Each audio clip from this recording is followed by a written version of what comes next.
Hello students, welcome to shiny maths. 9ஆம் வகுப்பு பயிற்சி 1.1ல் முதல் கொஸ்டின் பார்க்கலாம். பின்வருவனவற்றில் எவை கணங்களாகும்? இதில் எது கணம் அப்படின்னு கேட்குறாங்க. ஃபர்ஸ்ட் கணம் அப்படின்னா நம்மளால் ஈஸியாக எழுத முடிகிறது கணம், அதாவது நன்கு வரையறுக்கப்பட்டிருக்கிறது கணம். அப்படி வரையறுக்கப்படலைன்னா அது கணம் அல்ல. ஓகேங்களா? ஃபர்ஸ்ட் சப்டிவிஷன் 1 முதல் 100 வரை உள்ள பகா எண்களின் தொகுப்பு அப்படின்னு கேட்குறாங்க. 1ல் இருந்து 100க்குள்ளே இருக்கக்கூடிய பகா எண்களோட தொகுப்பு. அதுக்கு பகா எண்கள் அப்படின்னா என்னன்னு தெரிஞ்சுக்கோங்க. பகா எண் அப்படின்னா வெறும் 2 வாய்ப்பாடில் தான் வரும். 1 வாய்ப்பாட்லையும் அது எந்த எண்ணோ அந்த வாய்ப்பாட்லையும் மட்டும் வந்துன்னா அதுதான் பகா எண். முதல் பகா எண் 2 1 வாய்ப்பாட்லையும், இது 2 பார்த்தீங்களா? அப்போ 2 வாய்ப்பாட்லையும் 1 வாய்ப்பாட்லையும் 2 வாய்ப்பாட்லையும் மட்டும் தான் வரும். மொத்தமாக 2 வாய்ப்பாடு. அடுத்த 3, இதுவும் அப்படிதான் 1 வாய்ப்பாட்லையும் 3 வாய்ப்பாட்லையும். அடுத்த 5 1 வாய்ப்பாட்லையும் 5 வாய்ப்பாட்லையும். அப்புறம் 7 1 வாய்ப்பாட்லையும் 7 வாய்ப்பாட்லையும். இந்த மாதிரி போயிட்டே இருக்கும். நம்மளால ஈஸியாக எழுத முடியும். 100க்குள்ளே இருக்கக்கூடிய பகா எண்கள் மொத்தமாக 25. அதை நம்மளால ஈஸியாக எழுத முடியும். இப்போ இடையில என்னதிருக்கு 4 பாருங்க. 4 எந்த வாய்ப்பாடெல்லாம் வரும்? 1 வாய்ப்பாடில் வரும், 2 வாய்ப்பாடில் வரும், 4 வாய்ப்பாடில் வரும், 3 வாய்ப்பாடில் வருது. சரிங்களா? இப்படி இருந்துன்னா அது பகா எண் கிடையாது, பகு எண்கள். வர 2 வாய்ப்பாடில் வந்துன்னா அது பகா எண். 2க்கும் மேற்பட்ட வாய்ப்பாடில் வந்துன்னா அது பகு எண். அப்போ இப்போ என்ன கேட்குறாங்க? 1ல் இருந்து 100க்குள்ளே இருக்கக்கூடிய பகா எண்களோட தொகுப்பு கேட்குறாங்க. இந்த மாதிரி 100க்குள்ளே இருக்கக்கூடிய பகா எண்களை ஈஸியாக எழுத முடியும். அப்போ இது என்னது? கணம். ஈஸியாக எழுத முடிஞ்சுன்னா அது கணம். அப்போ எழுதிடலாம் கணம். இனி செகண்ட் சப்டிவிஷன், இந்தியாவில் உள்ள செல்வந்தர்களின் தொகுப்பு. செல்வந்தர்கள் அப்படின்னா பணக்காரங்க.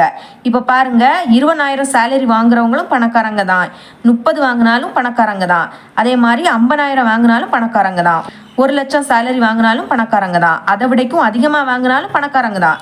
அது மட்டும் இல்லாமல் ஒரு சில பேர் அவங்க வாங்கக்கூடிய சம்பளத்தை வெளியே சொல்லவே மாட்டாங்க. அப்போ அவங்க பணக்காரங்களா இல்லையான்னு எப்படி தெரியும்? தெரியாது பார்த்தீங்களா? இதை ஈஸியாக எழுத முடியாது. அப்போ இது கணமல்ல. ஈஸியாக எழுத முடியாட்டா அது கணமல்ல. இனி தேர்ட் சப்டிவிஷன், இந்தியாவில் உள்ள ஆறுகளின் தொகுப்பு. இப்போ என்ன கேட்குறாங்க? ஆறுகளின் தொகுப்பு. நீங்கள் சோசியலில் படிச்சிருப்பீங்க, ஒரு கொஸ்டினாட்டே படிச்சிருப்பீங்க. இந்தியாவில் உள்ள ஆறுகள் யாவை? கங்கா, யமுனை, இந்த மாதிரி படிச்சிருப்பீங்க பார்த்தீங்களா? அதை நம்மளால ஈஸியாக எழுத முடியும். அப்போ இது கணம். அப்போ எழுதிடலாமா? கணம். இனிமே ஃபோர்த்து சப்டிவிஷன், வளைகோல் பந்தாட்டத்தை நன்றாக விளையாடும் வீரர்களின் தொகுப்பு. நன்றாக விளையாடும் அப்படின்னு கேட்குறாங்க. இப்போ வெற்றி நிர்ணயம் கிடையாது. இன்னைக்கு ஒரு ஆள் வெற்றி அடைஞ்சாங்கன்னா நாளைக்கு அவங்க தோல்வியும் அடைய வாய்ப்பு இருக்கு. இன்னைக்கு தோல்வி அடைஞ்சவங்க நாளை வெற்றி பெறவும் வாய்ப்பு இருக்கு. அப்ப நன்றாக விளையாடும் வீரர்களின் தொகுப்பு. யாரெல்லாம் நன்றாக விளையாடுறாங்க நம்மளால சொல்லவே முடியாது. அப்ப இது சொல்ல முடியாட்டா இது என்னது? கணம் அல்ல. ரொம்பவே ஈஸி தான். இவ்வளவு தான் இந்த சம். 2வது கொஸ்டின் பார்க்கலாம். பின்வரும் ஆங்கில சொற்களில் உள்ள எழுத்துக்களை பட்டியல் முறையில் எழுதுக. அதாவது ஆங்கில சொற்கள் கொடுத்துருக்காங்க, அதில் இருக்கக்கூடிய எழுத்துக்களை பட்டியல் முறையில் எழுதணும். ஃபர்ஸ்ட் பட்டியல் முறை அப்படின்னா கணத்துக்கான பிராக்கெட் ஃபர்ஸ்ட் போட்டுக்கணும், அடுத்த கமா போட்டு எழுதணும். இப்போ பாருங்க, ஃபர்ஸ்ட் சப்டிவிஷன் இந்தியா அப்படின்னு கொடுத்துருக்காங்க. இப்போ இதுக்கு ஏ அப்படி நேம் கொடுக்கலாம். முதல்ல கணத்துக்கான பிராக்கெட். அடுத்து இங்கே ஃபர்ஸ்ட் என்னது இருக்கு? ஐ இருக்கு, ஐ எழுதிருங்க. அதுக்கு பிறகு கமா போட்டுறணும், மறக்கக்கூடாது, கமா போடணும். அடுத்து என் எழுதுங்க, அதுக்கப்புறம் கமா. அடுத்து என்னது இருக்கு? D, comma. இனி திரும்பவும் ஐ இருக்கு, ஐ நம்ம ஏற்கனவே எழுதிட்டோம். எழுதுனதை இங்கே நீங்கள் திரும்ப எழுதிட்டு இருக்கக்கூடாது, ஒரு வாட்டி தான் எழுதணும். இனி அடுத்த ஏ எழுதலாம், நல்லா எழுதிக்கலாம். இனி பிராக்கெட்டை க்ளோஸ் பண்ணிடுங்க. சரிங்களா? இந்த மாதிரி தான் நீங்கள் எழுதிக்கணும். இனி செகண்ட் சப்டிவிஷன், இதுக்கு நான் பி அப்படி நேம் கொடுக்குறேன். ஃபர்ஸ்ட் கணத்துக்கான பிராக்கெட். அடுத்த முதல்ல என்னது இருக்கு? பி இருக்கு. அடுத்த கமா. இனி ஏ இருக்கு, கமா. அப்புறம் ஆர், கமா. திரும்பவும் ஏ எழுதிட்டோம், அதில் எழுதக்கூடாது. அடுத்து என்னது இருக்கு? எல் எழுதிக்கலாம். திரும்பவும் எல் எழுதிட்டோம், அதில் எழுதக்கூடாது. இனி இ எழுதலை, எழுதிக்கலாம். இனி எல் அது எழுதிட்டோம், எழுதக்கூடாது. ஓ எழுதலை, எழுதிருங்க. இனி ஜி அதுவும் எழுதலை. இனி ஆர் அது எழுதிட்டோம். அப்புறமாட்டு ஏ அதுவும் எழுதிட்டோம். எம் எழுதலை, அதில் எழுதிக்கலாம். இனி பிராக்கெட்டை க்ளோஸ் பண்ணிடுங்க. சரிங்களா? இனி தேர்ட் ஒன், இதுக்கு சி அப்படி நேம் கொடுக்குறேன். முதல்ல கணத்துக்கான பிராக்கெட். அடுத்த ஃபர்ஸ்ட் என்னதுக்கு? M, comma. அடுத்த ஐ, கமா. அடுத்த எஸ், கமா. திரும்பவும் எஸ் எழுதக்கூடாது, எழுதிட்டோம், அதில் எழுதக்கூடாது. அடுத்த ஐ அதுவும் எழுதிட்டோம். அடுத்த எஸ் எழுதிட்டோம், திரும்பவும் எஸ் எழுதிட்டோம். அடுத்த ஐ அதுவும் எழுதிட்டோம். பி எழுதலை, அதில் எழுதிக்கலாம். திரும்பவும் பி அது எழுதிட்டோம். சரிங்களா? எழுதக்கூடாது. அடுத்த ஐ அது எழுதிட்டோம். அப்போ பிராக்கெட்டை க்ளோஸ் பண்ணிடுங்க. இனி ஃபோர்த்து சப்டிவிஷன், இங்கே கீழே எழுதிக்கிறேன், இது கொஞ்சம் பெருசாக வரும். இதுக்கு டி அப்படி நேம் கொடுக்கலாம். இதுக்கு முன்னாடி உள்ளதுக்கு சி அப்படி நேம் கொடுத்தனால இதுக்கு டி அப்படி நேம் கொடுங்க. ஓகே, கணத்துக்கான ப்ராக்கெட் ஃபஸ்ட்டு சி இருக்குது, இசட், அப்புறம் இ, அடுத்த சி எழுதிட்டோம். அதில் எழுதக்கூடாது. ஹச் எழுதலை, அதில் எழுதிக்கலாம். ஓவும் எழுதலை, எஸ்ஸும் எழுதலை. எல் வந்து எழுதியிருக்கோமா? இல்லை, அதில் எழுதிக்கலாம். திரும்பவும் ஓ, அது எழுதிட்டோம். வி எழுதலை, அதில் எழுதிக்கலாம். ஏ அதுவும் எழுதலை. அடுத்த கேயும் எழுதலை. ஐ எழுதியிருக்கோமான்னு பாருங்கள், அதுவும் எழுதலை. ஓகே, அடுத்த ஏ அது வந்து எழுதிட்டோம், அதில் எழுதக்கூடாது. இனி ப்ராக்கெட்டை க்ளோஸ் பண்ணிடுங்க. ரொம்பவே ஈஸி தான். பட்டியல் முறை எப்படி எழுதணும்?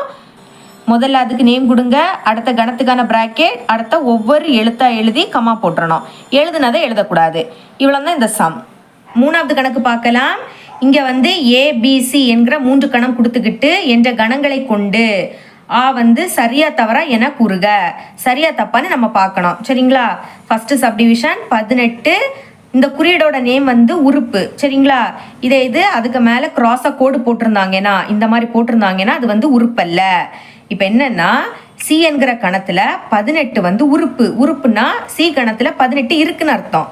இருந்துன்னா உறுப்பு, அது இல்லாட்டா உறுப்பல்ல. ஓகே, இப்போ 18 இருக்குன்னு கொடுத்துருக்காங்க. சியில் 18 இருக்கு பார்த்தீங்களா? அப்போ கரெக்டாக தான் கொடுத்துருக்காங்க. அப்போ இது வந்து சரி. இனிமே செகண்ட் ஒன், 6 உறுப்பல்ல ஏ, அதாவது ஏ கணத்தில் 6 வந்து இல்லை. உறுப்பல்லைன்னா இல்லைன்னு அர்த்தம். ஏல வந்து 6 இருக்கான்னு பாருங்க, இல்லை. பார்த்தீங்களா? இங்கே கரெக்டாக தான் கொடுத்துருக்காங்க. அப்போ சரி.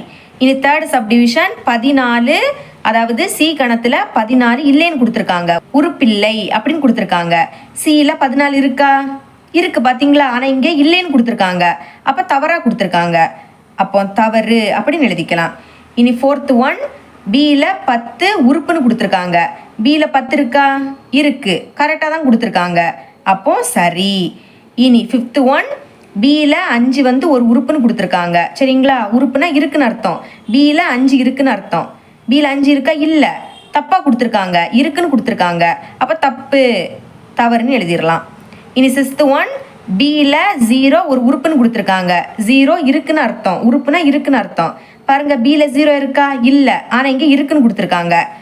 அப்போ தவறுன்னு எழுதிக்கலாம். இனி ஆ, கோடிட்ட இடங்களை நிரப்புக. ஃபர்ஸ்ட் ஒன், 3 உறுப்பு, அதாவது 3 எதில் இருக்குன்னு பாருங்க. என்ன இருக்கு? ஏல இருக்கு. அப்போ இங்கே என்ன வரும்? ஏ வரும். ஏ என்கிற கணத்தில் 3 வந்து ஒரு உறுப்பு. சரிங்களா? இனி செகண்ட் ஒன் 14. 14 எங்கே இருக்குன்னு பாருங்க. 14 என்ன இருக்கு? சியில் இருக்கு. அப்போ இனி தேர்ட் ஒன் 18 டேஸ் பி, அதாவது பியில் 18 இருக்கா இல்லையான்னு பார்க்கணும். பாருங்க, பியில் 18 இருக்கா? இல்லை, அப்போ உறுப்பில்லை. அப்போ இந்த மாதிரி குறியீடு போடணும். இந்த குறியீடை போட்டு மேலே கிராஸ் போடணும். அப்போ தான் உறுப்பில்லை அப்படின்னு அர்த்தம். இனி ஃபோர்த் ஒன் 4 டேஸ் பி, பியில் 4 இருக்கான்னு பாருங்க. இருக்கு. அப்போ வந்து என்னது? உறுப்பு. அதனால இந்த குறியீடு. பியில் 4 வந்து ஒரு உறுப்பு. ஓகேங்களா? இவ்வளோ தான் இந்த சம். இனி அடுத்த சம் அடுத்தடுத்த வீடியோவில் பார்க்கலாம். என்னோட டீச்சிங் உங்களுக்கு பிடிச்சிருந்துன்னா மறக்காமல் நம்ம சேனலை சப்ஸ்கிரைப் பண்ணி பக்கத்துல பெல் ஐக்கனை கிளிக் பண்ணுங்கள். அப்போ தான் நம்ம அப்லோட் பண்ணுற வீடியோட நோட்டிஃபிகேஷன் உங்களுக்கு உடனே வரும். தேங்க்ஸ் ஃபார் வாட்சிங்.